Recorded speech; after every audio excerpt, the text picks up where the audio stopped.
Because, I mean, Kai even took Driscoll to a room and Driscoll's like, you call me fat nigga all the time. And Kai was like, yeah, you're fat nigga. You know, like,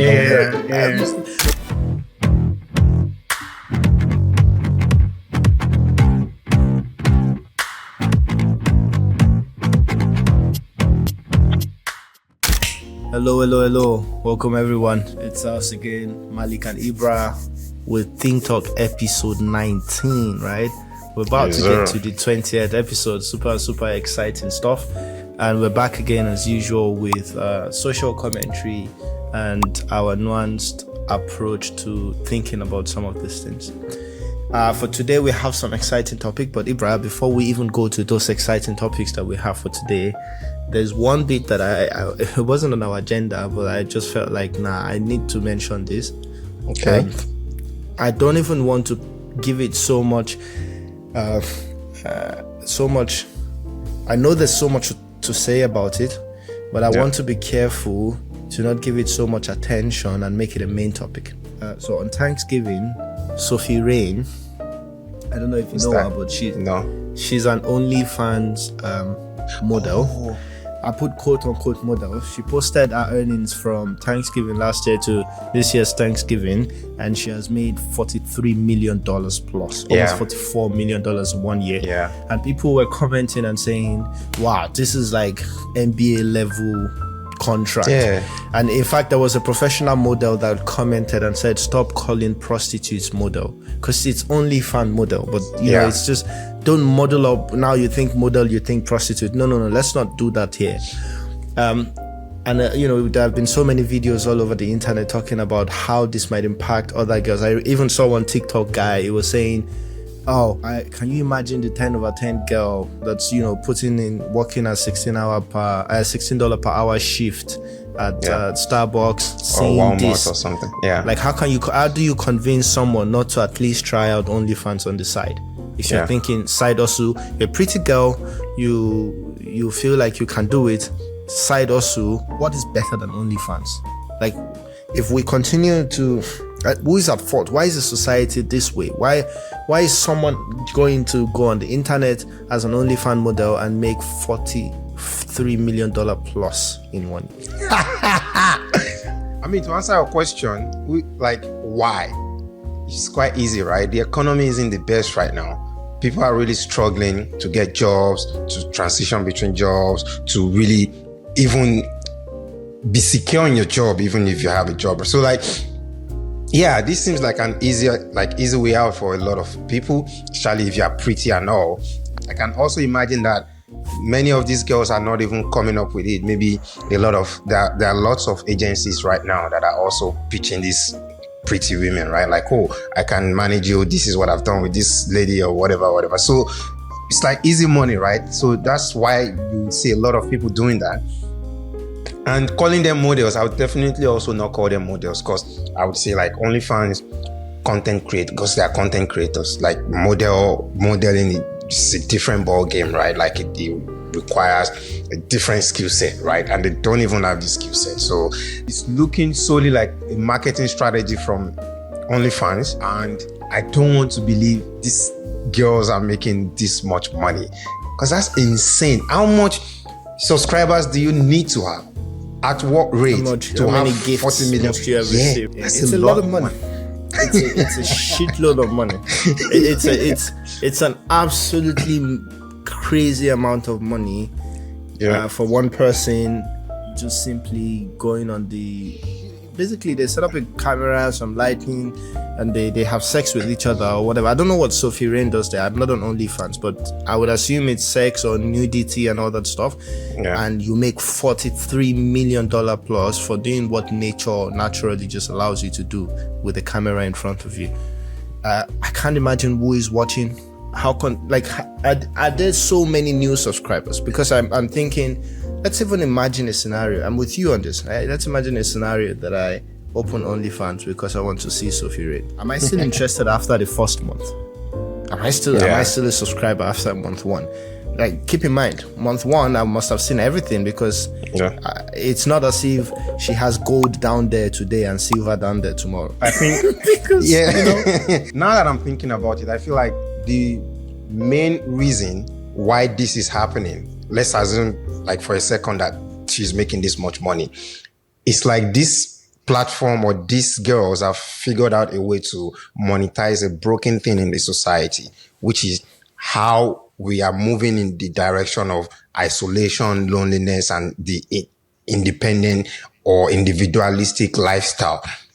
Many men are lonely, like that there's enough data to show that, like on the internet, right? So like I feel like the personalization of adult like industry, or like the porn industry, I think that's what they are selling.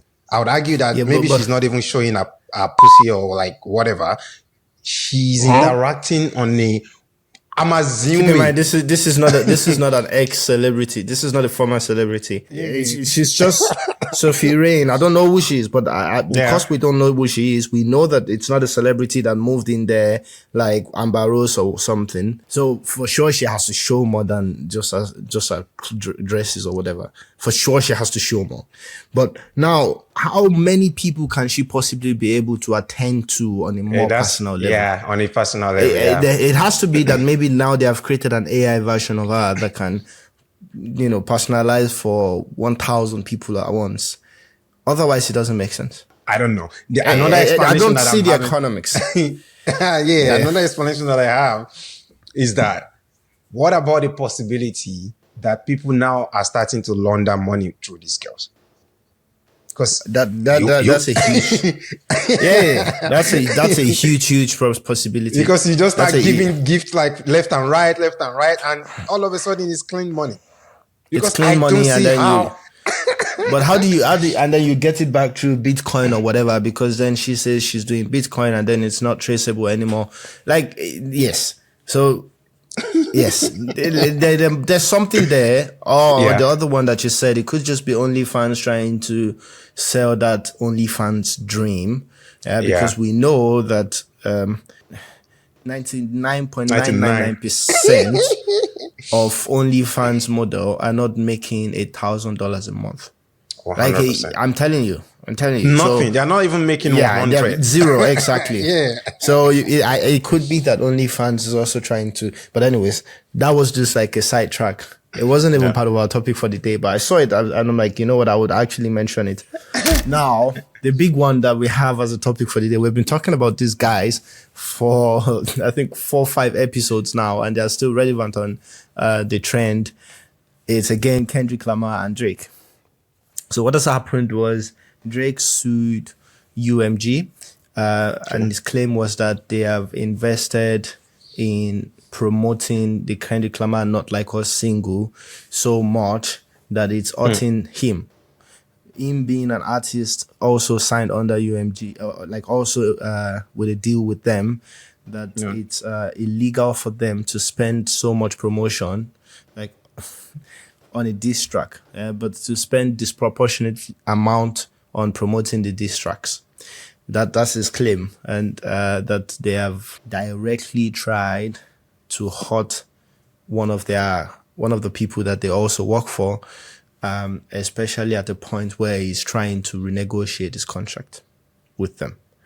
So basically, they're saying they pay all the radio people to play the stuff. They pay Spotify to put it on top, and they are currently being sued. And the UMG guys are coming and saying, if you want to sue anyone, go sue Kendrick. But he's not doing that. He's actually suing the label. What are your thoughts? I feel like it's an interesting one. I can understand that Drake is Drake at the end of the day. And that sort of move, it would feel like when I saw the legal papers or like document on Shade Room, I felt like I see where he's coming from actually, because I see this notion of I'm the main guy. Like no matter how we want to see Kendrick or whatever, Drake is the main money guy when it comes to like with any label or with UMG, So I think he's just sort of expecting some level of immunity. Preferential treatment, you mean? Exactly. Some sort of. Yeah, but how does that come into? Yeah, so I mean, his expectation. Okay, fine. I think anyone can have whatever expectation that they want to have. It's a business at the end. Like I'm just saying, so let's start from logic only, how does it come into my expectation was not met, even though it's not a contractual? I don't think they have anything in his contract that states that no artist will ever get more promotion budget than him, being the biggest, one of the biggest artists in their label. I don't think it's in his contract. So his expectation and what he has contractually. So this is just simple logic. Yeah. How does it then come to him being able to wanting to sue them or suing them? Like, I feel like the law can be an ass sometimes, you know, like the law is very tricky. And there might be some sort of interpretation that might be able to defend this, right? The one thing that they're holding on to is they will interpret it as, because they think Kendrick Lamar said certain things in the record that were defamatory, and then promoting a defamatory statement against him means that they actually directly look out for his downfall. Yeah. Yes. But he also said defamatory things about Kendrick on his own songs that also got released. So if you're arguing, oh, they promoted one that more than the other, it still won't hold unless you haven't done your own side of things as well. Yeah, I get what you mean. Because Kendrick they promoted both songs, but one more than the other, according to him. So if his song has gone farther from their promotion as well, would he still have sued them for promoting Kendrick at all? Or is this just a case of a little boy that lost the game and rushed home to call his daddy and say no one is playing anymore? Yeah, I mean, I feel like I'm just trying to see things from his point of view, right? He's quite emotional right now, definitely. I just feel like he definitely might still have something to hold on to in the sense that maybe in this sort of situation, it would have been best for UMG to just be like, there is no way we are investing money in either of you guys' diss tracks. So like, you guys, we both have the right on thing our to side. do business-wise. Is that the right thing to do business-wise? Because they are separate entities.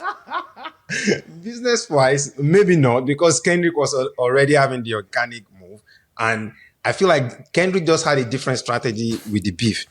Drake was like, because now that I'm thinking about it, I thought everything was organic. Then if it's not absolute organic, then it could have gone both ways. But it's never organic, right? Is it? No, I feel like it's not like it's never organic, right? There's always a distribution channel. When you drop a song, it has to be distributed. But I don't think these songs are done like that. Yeah, like it's absolutely distributed.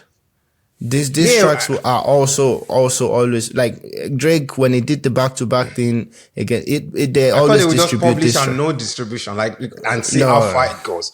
No. It's a song as well. Like for you as an artist, if you release an entire album, dissing someone, an entire album, will it count as one of the albums that you have to release within a label? If you have a contract that says you have to release 3 albums before you go, and then one of the albums is an entire diss track, unless it's clearly stated that diss tracks won't be considered, these albums that's what I would think. That's why artists will go and, like, if they have like a contract, for example, and probably for some reason they are not dropping the album, they go ahead and drop a mixtape, because that's just publishing and no distribution. And mixtapes have also gone far, like in many cases, without distribution. So even mixtapes are distributed.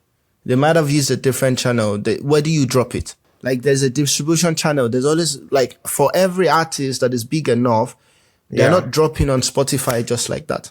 They are still, like, if you read... But that's the idea of mixtape. That's what they do with mixtapes.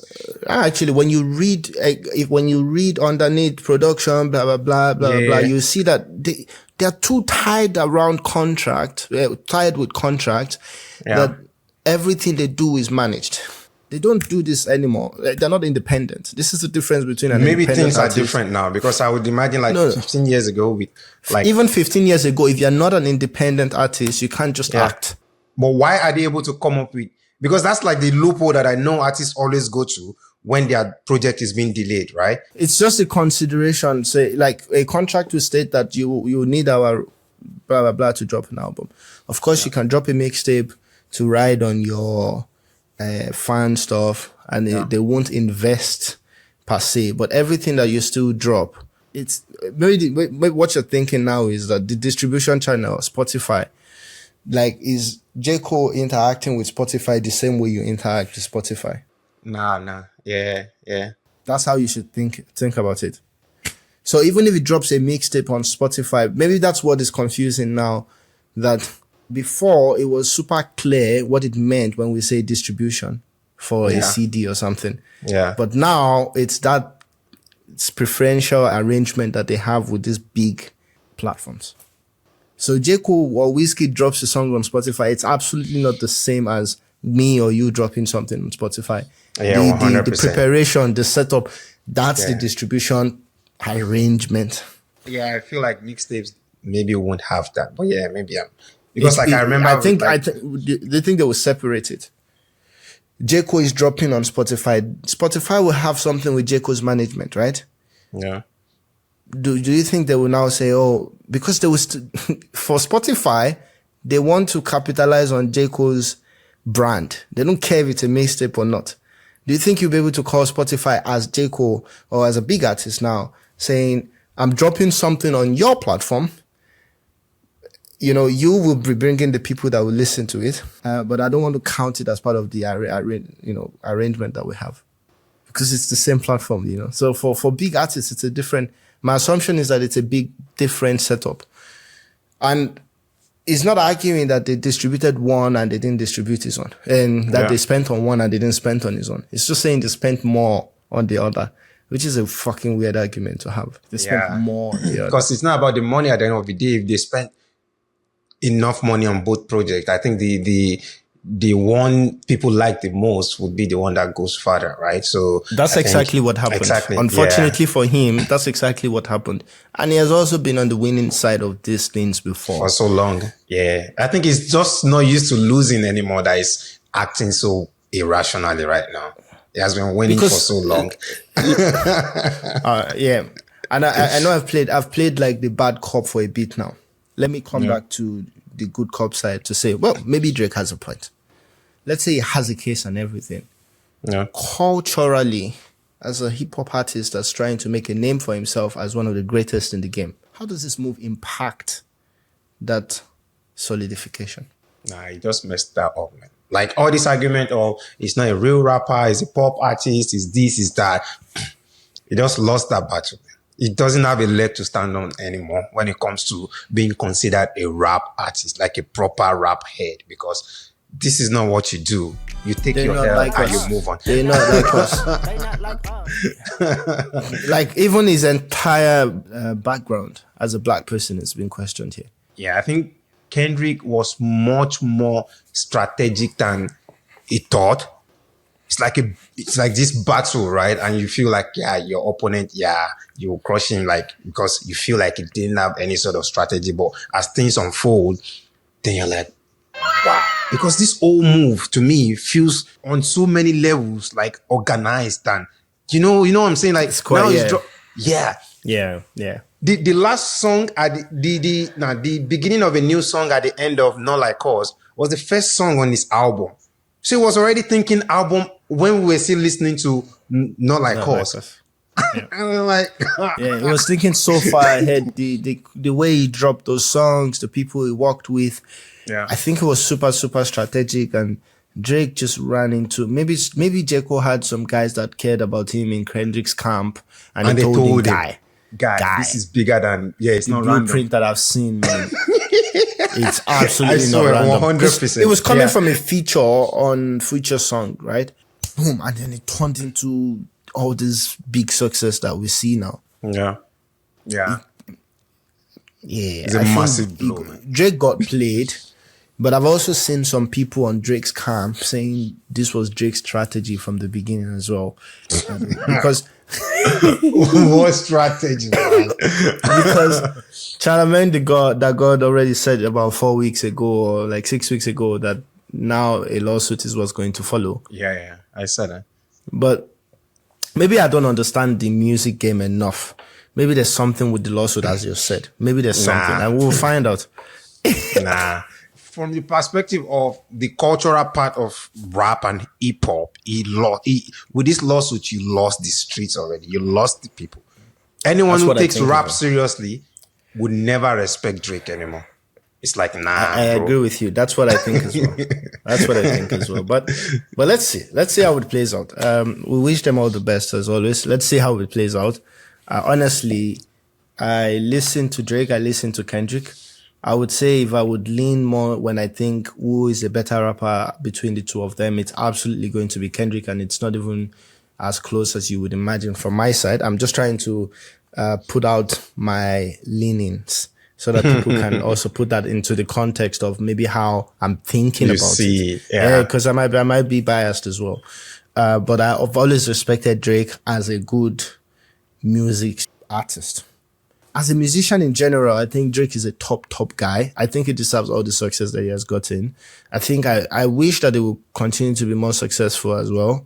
I'm just a little bit worried that he's breaking down mentally and he's not acting right. I'm worried about that because now I think he just is solidifying Kendrick's claim by the day of everything. Yeah. Like this loss did not have to be this extreme. Let me give an example. It should have taken from someone like Jay-Z's playbook. When Nas and Jay-Z had their beef, right? A lot of the hip-hop head thought Ether was the king of any diss track you can think of, right? All time. That's what it's to say, yeah. Exactly. So meaning Nas won the whole diss beef thing, right? Yeah. Like everyone thought this was the case. Yeah. And Jay-Z still had the last laugh by being level-headed. He even signed Nas to Rock Nation at the end. You know, being level-headed, taking his time, settling down and doing his own thing. But Drake seems to be spiraling and I'm a little bit worried for him.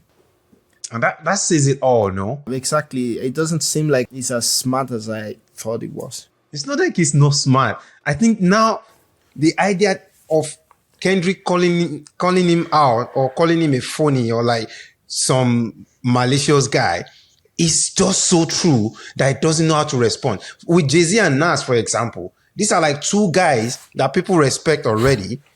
And Jay-Z lost to arguably maybe one of the best rappers of all time. And he's like, okay, cool. The best lyricist. Exactly. Like, I take my L and move on.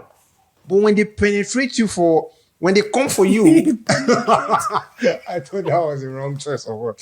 When they come for you for things like this, calling you fake, calling you all sort of things, like, you are just riding on the black, like half black wave then in you feel like this is true. I think this is the outcome that you get from such a person because you feel seen. You feel like, man, the world knows this. Exposed now. Yeah. I'm looking at Drake. Drake became a streamer. He's doing all the silly hairstyles. He's jumping on music with some funny voice. He's turning himself into a comedian. He's doing everything but doing music. It's I don't know, man. I don't know. But anyways, now that I talked about Drake being a streamer, our next topic, I'm going to move to that as well. It's about the number one streamer in the world today, one of the greatest streamers. We have to start saying that now as well because streaming has been around for a bit now and a lot of people are going into it. So one of the greatest streamers in the history of streaming. He just finished one of his marathon streaming and we saw a lot of very interesting people join him on the stream and some very interesting things that happened as well. And we're talking about Kai Cenat. Kai Cenat just finished. I forgot what they call it, but he had this marathon stream where he had everyone. Something done. Yeah. He had everyone on it. Snoop, D.O.G., Kevin Hart, Drewski, Kodak Black. Yeah. Like everyone, Sexy Red, you know, he just had a bunch of people on there coming into his home and, you know, joining him on the stream for long time, and he broke the streaming record as well. I think over 700,000 people watching him. That's massive, man. That's basically him putting together 10 stadiums or something, like, you know, like 7 stadiums of people and they're all watching him interacting in his chat box. It's massive. It's massive. Real time. Real time. I heard that he even turned down a $70 million deal a streaming platform that was trying to pull him over from Twitch, because I guess he's making much more than that at the moment. But some interesting things happened. Yeah, this is why I want to talk about it. The first thing is, what are your thoughts about the status of streamers in general now in the entertainment industry and the media world, and the status of someone like Kai Cenat? Why is he able to pull all those people? Why is it interesting for someone like Snoop Dogg, someone like Kevin Hart, someone like why is it interesting for? Yeah, I wanted to mention Sexy Red, but it felt so disrespectful to it felt disrespectful to say Kevin and Snoop. I mean, she's doing her thing. I get it. I just felt like when I'm saying, I mean, if Sexy Red is on Kai Cenat's stream, it's fine, you know. But Snoop Dogg, you know, why? How do you think they're able to pull these things off? I mean, Donald was on Adin Ross as well, for example. Like, how do you think this is? How important have they become into this world? From your perspective, I'm happy for them. I feel like this isn't something that we all thought would happen. I would say, like, we have this technology thing, right? And it was going in all sort of directions. It could be this, it could be that, it could be, you know, we have VR, we have AR, we have this and that.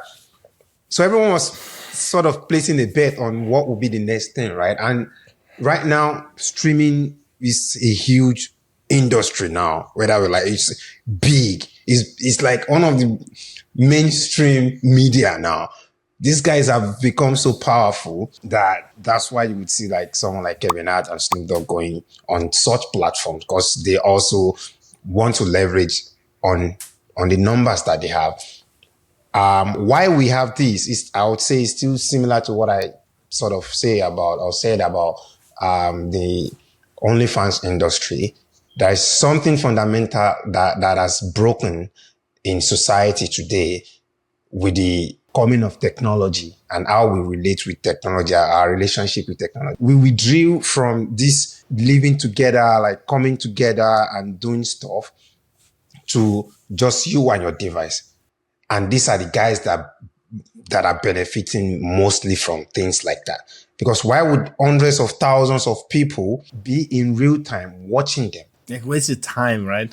Exactly. If you're playing football outside, if you're running around outside, if you're in a bar drinking with your people, how are you all able to be on your devices watching them? So it's the shift that we have seen in the world, and these people have become so powerful now that once the people are there watching them, once the population are there, any industry that requires, whether it's advertisement, whether it's entertainment, that requires the masses' attention, you have to take them serious, whether you even like it or not. But to be fair, props to Kai Cenat, props to Speed, the Adam Ross and the rest, like these top streamers. It is not easy. I mean, it's easier than a lot of other jobs, and they admit it as well. But being right in front of a camera 24/7, I can imagine that it's brutal. It's mentally challenging. It's extremely challenging. And with so now their livelihoods are based on that. And there are so many regulations, and I'm jumping into the regulation bit now, because there's so many things that could go wrong, right? One thing is, you might mistakenly, because you are in the flow, say something, and given that we're in the cancel culture world, that's it. Your livelihood is gone because it's in front of everyone. It relies on that. And I'll give an example of one of those things that could have gone wrong for Kai Cenat during this marathon, or something that they call it, this marathon that they had. And then also there's so many regulations on these platforms on what you can show. And you see Kai I watched some of the YouTube clips of the stream. Like on some of those streams, he's super careful. I don't know how intelligent that guy has become, if it's experience or if it's something that he actually learned how to do. It's so interesting to see how he tries as much as possible to control the stream interaction. So for example, on the stream, he thought that Sexy Red had a nip slip. And the moment he saw it and he thought that was what was happening, or someone from the chat mentioned it, he blocked with his hand immediately, and he's like, oh, okay, cool. All right. And then he gets into, he goes from being super serious in trying to protect his livelihood to bringing back again the energy of, okay, let's keep having fun, right? And two big incidents happened towards the end of this marathon. The first one was Because of how big they are now, you can imagine that they have haters, or that they have people that are actually gone in now to pull them down. And the one that happened this way was someone trying to capitalize on the regulations on those platforms, which makes sense, that they have those regulations, but someone was trying to capitalize on those regulations to destroy Kai's entire livelihood and life. And this guy is called Max the Magician. I don't know if you heard, but this guy went on Kai's stream and pulled an extremely ridiculous prank. He's a magician. He performs for celebrity. He had already been on Kai's stream before. They had a good time, according to everyone, apart from him, apparently. And now it was like, okay, pull up again. Let's do it again. He came when Sexy Red and her team was there. And this guy attempted to, as a prank, hang himself live on Kai's stream. And any scene, where it looks like someone is getting on stream gets you banned for life on all this platform. Meaning, if Kai mistakenly shows something like that happening, it's done on Twitch, it's done on, and no other platform would take. Like, that's it. Given that that's his livelihood, even if another platform takes him, it's done on the platform that made him, on the platform where all these people are. It got super intense. The magician guy went home, blah, blah, blah. And then he just sent a text that he's alive, blah, blah. And then, there was a video where they watched it and it was basically saying, the last time that I came, you didn't let me perform my magic. You guys treated me like assholes, even though it didn't look like that from the stream. And this is a good thing about streams. It's live. It's live and direct, right? No one thought that anyone was feeling left out in the first time the magician came, and now he apparently wanted to pay back, and he attempted to do that on Kai's stream. What are your thoughts about this? I mean, I saw that. I was very pissed when I saw it. I was really pissed because I know how sensitive it is to be a streamer, right? I know, like, you have all these rules and regulations, right, that you have to adhere, or like have to follow. And someone trying to pull something like that on you, that person doesn't like you. I see someone who is trying to rise in a way, and the extremity of that is not even, it's not small. This is like the height of any violation there is online. I'm pulling that live. If I was Kai, man, we are done. Like, this is not someone I want to be in the same room with. This is not someone I want to ever talk to. And to think that this was planned, this was a strategy, this was organized. Because the video that he said you saw, like, then he immediately published something on his YouTube. And it's like, I saw it compared to his other videos on this Max Magician's YouTube channel. It blew up. It's averaging like, everyone is watching it.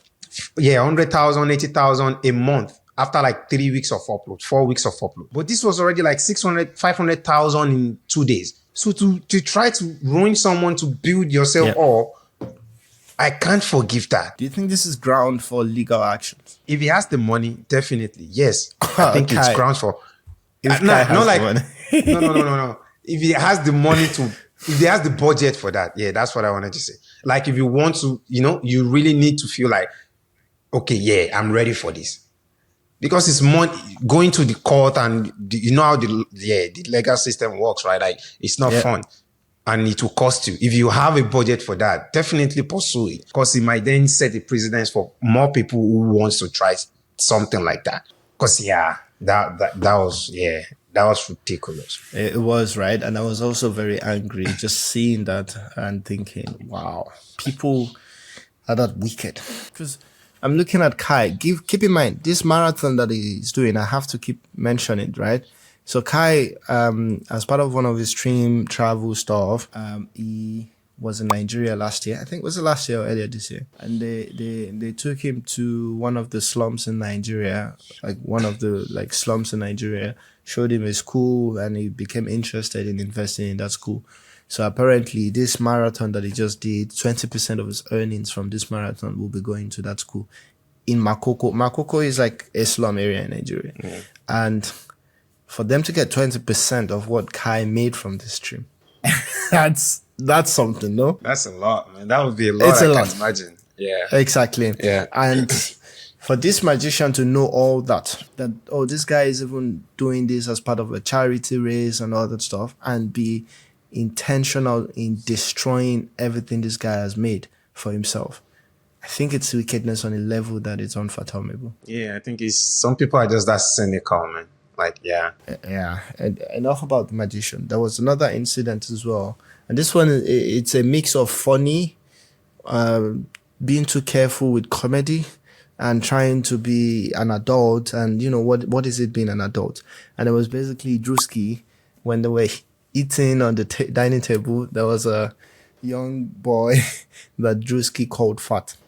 And the moment he said it, I think the kids look at the reaction of adults around them, and they take how they should react from it. The moment he said it, Kai and the dad and the mom, they were like, hey, Drewski, come on. He's younger. And Drewski was thinking, guys, you know, it's obviously a joke in his head, you know, like, and then, you know, out of him trying to defend himself, it was just like, but you call me fat nigga all the time. You know, it's like, guys, what are you doing? You call me fat all the time. Like, anyways, it became a big thing. Drewski had to apologize to the boy. It was like, okay, I'm sorry. I got over my head. He apologized right there outside, pulled the boy outside with the boy's dad, I think, someone, a guide and whatever, but he apologized.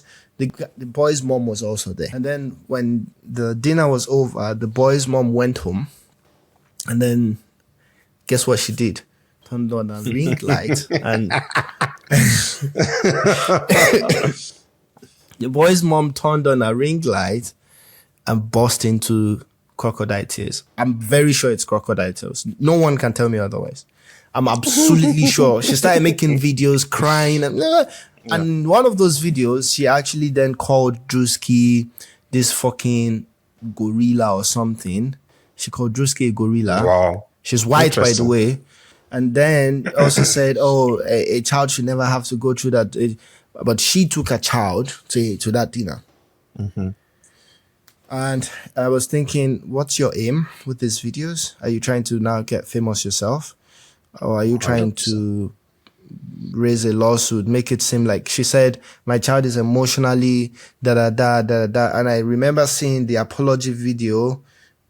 When Drewski apologized to the boy immediately went to chit chat with Drewski again, like, what are you eating? You know, like, yeah. So to now come out and pull the boy on the camera and be like, act emotionally distressed. Yeah, be emotional. What do you think? What is this thing where celebrities and famous people, rich people are targeted by people that are just trying to make something of them and all that stuff? So when they are distant to the people, when they act like assholes as well, do you think they're justified because people are just trying to use them in this way? Like, what exactly I thought about the whole incident, and especially this woman, how she's trying to capitalize from that? I feel like, to answer your question about like celebrities being targeted and all, I'm not sure if you watched this guy's video recently that was talking about, I think he's an accountant of some sort, and he manages like wealthy people's money. And he was talking about how you want to be in a certain position in life. And he was talking about you want to be in a situation where you are rich, but definitely not famous. So rich and famous is a bad spot to be in. You are definitely a target, you know, and I think that's what's happening like in today's world, where you see like these allegations, that allegation, because it's easy to jump on their fame, jump on their celebrity status to either become famous yourself or get some quick bucks from them, right? So I saw the apology video, not the apology, I saw the video like, what sort of video are we going to call this now? Emotional video. Yeah, the distress video. The distress video, exactly. That's correct. Yeah. And I wasn't even buying it. I'm sorry. Maybe there's nothing to buy there. It was bullshit. I'm trying to say it was absolute bullshit, bro. I'm saying it directly. No. Why I'm apologizing is that for me already, just looking at a woman with her Botox and everything was fake to start with. And I'm like, coming from someone like you, I already judged that. I'm like, nah, yeah, you just want to be famous. Yeah. Why was she even at that dinner? What is the boy doing there? So the incident itself with the boy and Drewski, two things. I feel like one, streaming is that sensitive that you should be ready to face this sort of fire when you do something like that. But the second part is we are so easily triggered into this world that we can't even do things like this anymore. Off camera, off streaming. These are normal incidents like on a day-to-day. And maybe this is the motivation this young boy needs to get back in shape. So everything is not always negative, right? But you can't convince the world that, that is or was a bad thing. So I felt for Drewski because he felt like he wasn't a fit guy. He's like, when I call you a nigga, I have the right to call you a nigga. Not the right, but you can, and I don't have to see it as derogatory. It's not a right thing. It's more, I can because I'm Ketu as well. We're both pot and Ketu guy. It's fine. Exactly, right? It's like, this is something where you have to have some sort of access to be able to do. And if a fit guy would have done that, it wouldn't have fly. So he thought, you call me fat He's a comedian, right? He's a fat guy. Like, he just fits everything that gives him room to be able to make a joke like that and not see it as him being insulting. The difference is that child thing and then the maturity of an adult. And I think that's the only because I know deep down in my heart that Drewski did not mean it as a bad thing or whatever. Yeah. It was just trying to be funny as always. Yeah. But I think he recognized that it's a child. Because, I mean, Kai even took Drewski to a room and Drewski's like, you call me fat nigga all the time. And Kai was like, yeah, you're fat nigga. You know, like, I think the difference is just, it's a child. Exactly. And I think that's also why Drewski apologized. And I think the boy took it really well there. Like, once the apology came in, he started, chit-chatting with Drewski again. And you could see that it was fine. He's happy to be there. So whatever got into the mom's head to go put on that ring light with her fake lips and Botox-filled face, I'm pissed at her, to be honest, because again, I couldn't watch 10 seconds of this. I'm a man. I saw her face, I was done. I'm a man. I'm a black man. I have certain biases, and I want to put that out there today. I try to be as objective as possible, but I have certain biases. One, a woman trying to pull a man down, I'm biased. Two, a white woman trying to pull a black man down. Fuck! That's how I feel here. Yeah. Like, and I'm even pissed at Kai that she's in that room at all. What the hell is she? I don't want to know who she is. The boy would need some sort of guidance or something. He can't just be there in the midst of adult. Why is the boy there as well then? Then the boy should go and eat with his parent. Like, I don't know. The whole thing pissed me off because now she went in front of the camera and all I could see, I'm not seeing Drewski, I'm not seeing Kai, I'm not seeing the woman, I'm just seeing a white Karen trying to pull a black man down. That's all I saw in my head. And it pissed me off because the intentionality, the wickedness to want to do that, knowing that it's not that much of a big deal. I don't think it ever was a big deal. But like I said, it's like a live stream. A lot of people would have their opinions because thousands of people were watching. But let us know.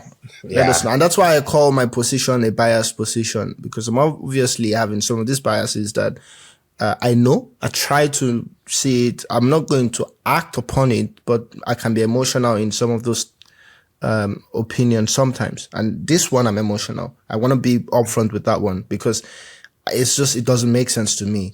And logically on its own, Drewski apologizing and all those things make sense.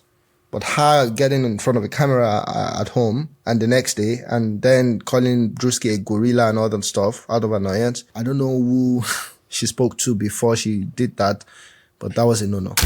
So next topic, it's again, I know, when we're talking about the streaming stuff, we're talking about regulations and authority body and how, the regulations that we have in the streaming community actually make sense and all that stuff.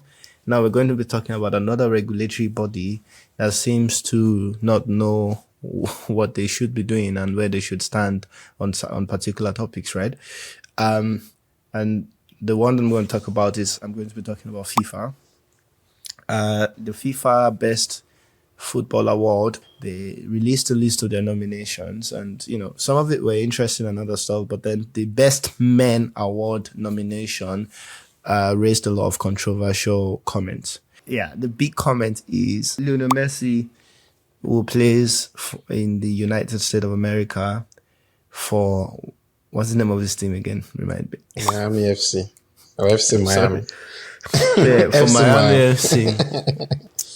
The Argentine that won the Copa America competition earlier this year as well has been nominated again as one of the best players in the world for FIFA. It wasn't in Ballon d'Or nomination, but there he has made the FIFA nomination. There were notable exemptions like Mohamed Salah, Lautaro Martinez, and the rest. But Messi got there again. What are your thoughts? Honestly, I don't have a lot to say on this, man. I'm just, in a sentence, I lost all respect for this award. Like any sort of FIFA world best anything, I don't care about it anymore. I'm glad my GOAT is almost retiring, and that's Cristiano, if you're wondering.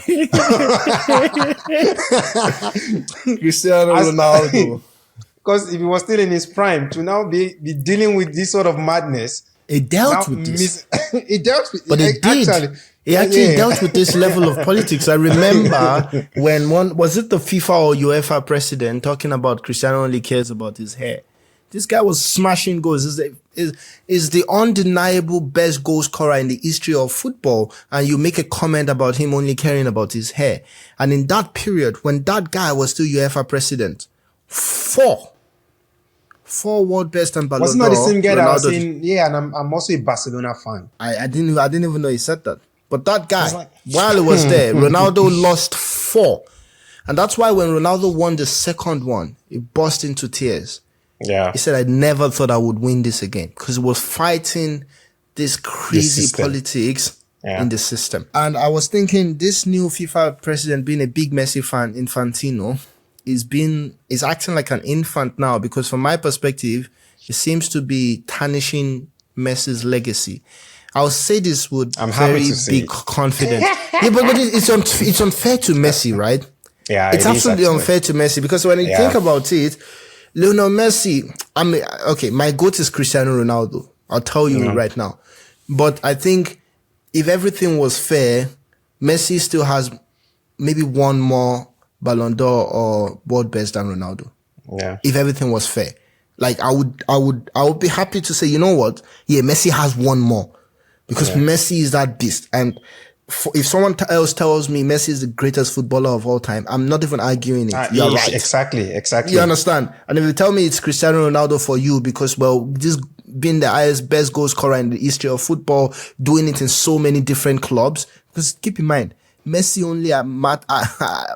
only achieved everything with Barcelona and his country, of course. Ronaldo achieved things with Manchester United, with Juventus, with Real Madrid mostly, Portugal. And with Portugal as well. So there are so many factors that you could think of and say, that's the guy. And also when you look at the level of work that they put in, the level that they performed for so long. Ronaldo started before Messi and is still, here today as well.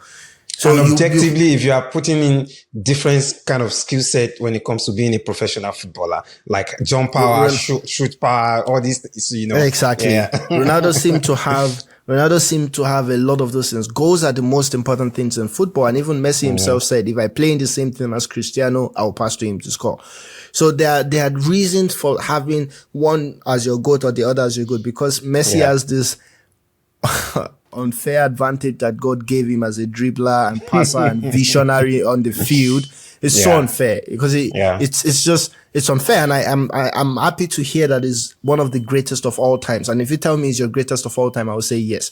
But what these FIFA guys are doing to him, it's unfair on him, because now they make it so absolute that, look, the politics, our system, we favor him and we don't care what you think. Because why is Lautaro Martinez not there instead of Messi? He won the Serie A with Inter Milan, won the Copa America with Argentina, and it was a very pivotal part of that. Di Maria and Lautaro were the most important players for Argentina, and of course, Emi Martinez, the goalkeeper.